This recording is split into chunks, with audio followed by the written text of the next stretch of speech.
এই গল্প আমার বাবা মা আসা সম্পর্কে। আমি যখন থাইল্যান্ডে ছিলাম তখন আমার বাবা মা এসেছিল। তারা জেনাকে আগে দেখেনি। এটা আমি যখন ইন্ডিয়াতে ছিলাম তখন আমার শ্বশুর শাশুড়ি এসেছিল।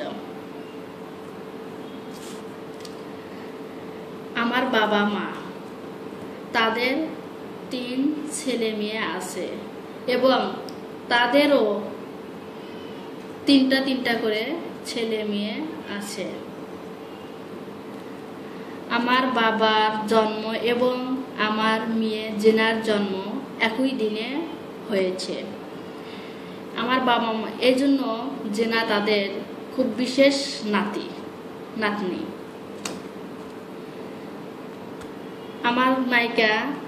আমার মাইকার জন্ম হয়েছে একই মাসে, কিন্তু তার জন্ম তারিখ আলাদা।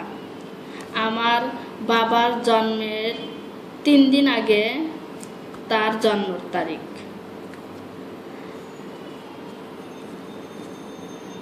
আমি যখন থাইল্যান্ডের মিটিংয়ে ছিলাম তখন আমার বাবা মা আমার মেয়ে জেনাকে দেখাশোনা করছে এবং তখন আমার 2 ছেলে তারা ছোটদের অনুষ্ঠানে গিয়েছিল।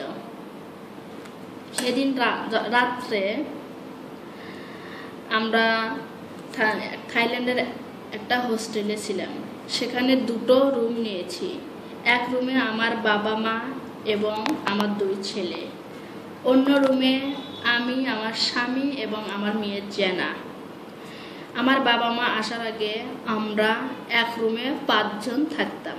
আমি, আমার স্বামী, আমার মেয়ে জেনা, আমার 2 ছেলে একসাথে থাকতাম। সাধারণত বাংলাদেশে একসঙ্গে 5 থেকে 7 জন লোক একই ঘরে থাকে।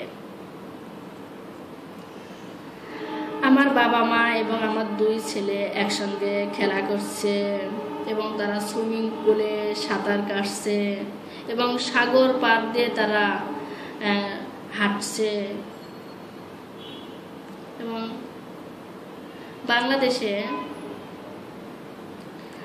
বাংলাদেশে এরকম নানা নাতনি একসঙ্গে খেলা করে এবং সুইমিং পুলে সাঁতার কাটে, মাছ ধরে এবং তারা নদীর পাড় দিয়ে তারা হাঁটে এবং সাগরের পাড় দিয়েও হাঁটে।